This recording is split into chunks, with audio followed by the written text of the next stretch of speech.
Joining us now is the voice of Lara Croft, Camilla Luddington, and the voice and body of Scott Amos, Scott Amos from Crystal Dynamics. Welcome.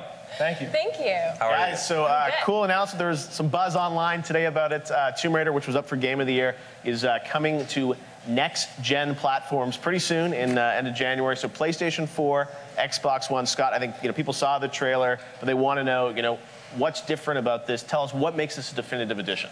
Yeah, for us, I mean, it's been a labor of love all along, making Tomb Raider. But being able to take it from last gen and being able to say, how can we push that further with next gen? Everything from starting with Lara and saying, let's take all this cool technology and make her hair real. And it sounds like a small thing. Once you start seeing it, it's an amazing thing. That's what pissed me off about the game earlier. The static hair. The hair looks ridiculous. And hair is a big deal for me. So the idea of being able to get realistic looking hair from Tress Effects is amazing. Right. But we also want to take our first step at making Lara next gen. So redoing her entire face and making an entire new head for the character and saying, this is Crystal's first step of what a next-gen Lara could look like for the future of the franchise. But on top of that, we actually had to go and do everything we could to the world for adding polygons, adding a real simulation of the physics so that we have leaves rustling, we have trees moving in the wind, we have all this new stuff that people hadn't seen before that we couldn't do before. You've got leaves rustling, trees moving in the wind, awesome hair.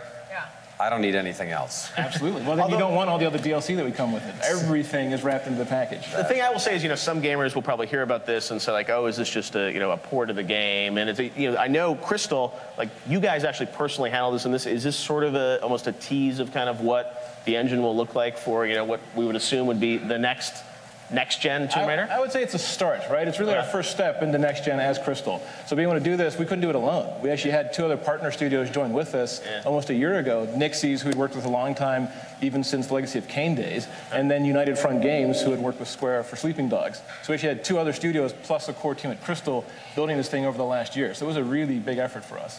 Now, Camilla, you saw, I was asking Camilla what she thinks of the next-gen Lara. I think it looks absolutely amazing, and I think as an actress playing her, you hope to make her as realistic and human as possible, and then all this attention to detail only complements that. So I love it. I think it looks great. How did you pick Camilla? I didn't pick Camilla, regrettably, but it's one of the things I'm so glad that somebody did.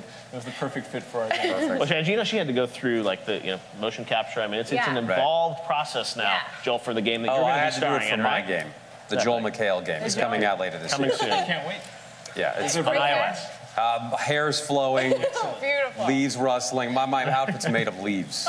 Wow, I'll get it. So now you guys obviously have been working on this. It's coming in January on the next-gen platforms. We saw some of the footage. I know we're showing some B-roll now of it. Does it play any different? I mean, it's like when you look at it, obviously visually it's better, but tell us about the play and the feel. I mean, is it a higher frame rate, anything like that? Well, certainly the biggest thing for us was as soon as we knew we were going to next-gen and 1080p, we had to make everything look better. Right. So for us, it was more about the visual storytelling than anything. Okay. The story, the gameplay was already critically acclaimed, so we didn't want to break what was already great. So we left that intact. And instead, it was for us saying, how do we make this experience even more immersive? How do we actually put you into this world in a way that you couldn't experience before until we got to the next gen? All right, cool. We got some Twitter questions, I think, coming in, right, Joel? Yes, here are the Twitter questions. Right here? These are the most important questions you will ever hear. The iPad right here. I got them right here. Oh, wow. Okay, cool. This is from VogTga6999999. I'm sure you know who that. They ask, are you going for the same Lara as the last Tomb Raider? I like how she was more human versus just a Terminator.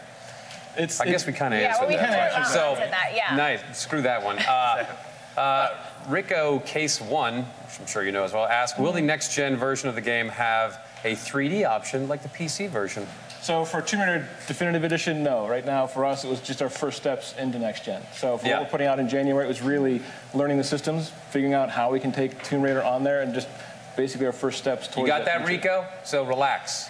Okay? No 3D, although it's cool. I mean, obviously nominated for Game of the Year. It's a great game. If people haven't played it, the best version, I'm sure, will be on PS4 and Xbox One. Yeah, absolutely for us. I mean, there's nothing like a great cinematic action adventure, and having it now brought to the vision the team originally had. Being able to see it for real on next gen is just a labor of love for us. How many years has Tomb Raider been around now? It's almost 20 years for a franchise. That's amazing. Wow.